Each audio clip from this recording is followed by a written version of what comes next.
بالله من الشيطان اللعين الرجيم بسم الله الرحمن الرحيم انما اشکو بسی وحزنی الی اللہ۔ انبیاء علیہ السلام کی دعاؤں میں سے ایک دعا ہے کہ حضرت ایوب علیہ السلام فرماتے ہیں کہ میں اپنی تمام پریشانیوں کا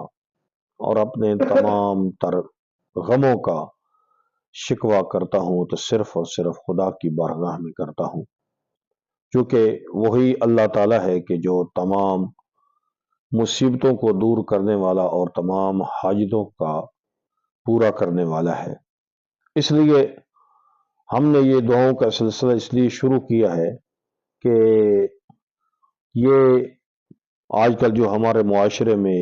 ایک ضعیف الاعتقادی اور ایسے جھوٹے لوگوں کے پاس، جھوٹے پیروں کے پاس جانا اور وہاں سے پتہ نہیں کیا کیا اپنی عزتیں بھی لوگ لٹوا کر آتے ہیں، کیوں نہ لوگوں کو یہ بات بتائی جائے کہ اصل جو ائمہ اہل بیت کے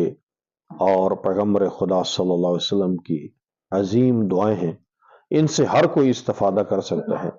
ان دعاؤں کو پڑھیں، ان دعاؤں کو یاد کریں، ان دعاؤں کا ورد کریں تو یقیناً خالق کائنات ہم سب کی سنتا ہے، وہ ہم سب کا خالق ہے، وہ ہم سب کا مالک ہے، اس نے ہمیں پیدا کیا ہے، ہم بھی اسی کی مخلوق ہیں۔ ہم کیوں نہ خود اس کی بارگاہ میں حاضر ہوں اور اپنی حاجات کو طلب کریں۔ اسی سلسلے میں حضرت امام زین العابدین علیہ السلام کی ایک عظیم دعا جو حضرت انسانوں اور جنوں کے شر سے بچنے کے لیے عموماً امام علیہ السلام پڑھا کرتے تھے۔ امام علیہ السلام فرماتے ہیں ما ابالی اذا قلت هذه الکلمات لو اجتمع علی الانس والجن، جب یہ میں کلمات پاکیزہ پڑھ لیتا ہوں تو مجھے کوئی پرواہ نہیں ہوتی کہ پورے جن و انس میرے خلاف اکٹھے ہو جائیں تو میں زین العابدین کو میرا کچھ بھی نہیں بگاڑ سکتے۔ آپ اندازہ کیجئے کہ یہ کتنے عظیم کلمات ہیں، اور امام علیہ السلام ان عظیم کلمات کی کس طریقے سے گارنٹی دے رہے ہیں کہ یہ عظیم کلمات ادا کرنے سے مولا فرماتے ہیں کہ بے شک جن و انس اکٹھے ہو جائیں تو میرا کچھ بھی نہیں بگاڑ سکتے۔ وہ کون سے پاکیزہ کلمات ہیں؟ امام علیہ السلام ارشاد فرماتے ہیں بسم اللہ و باللہ و من اللہ و الی اللہ و فی سبیل اللہ و علی ملت رسول اللہ، اللہم الیک اسلمت نفسی و الیک وجہت وجہی و الیک الجأت ظہری وَإِلَيْكَ فَوَّضْتُ أَمْرِي، اللهم احفظني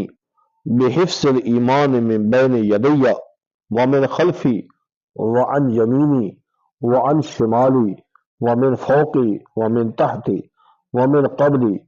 فادفع عني بحولك وقوتك فإنه لا حول ولا قوة إلا بك۔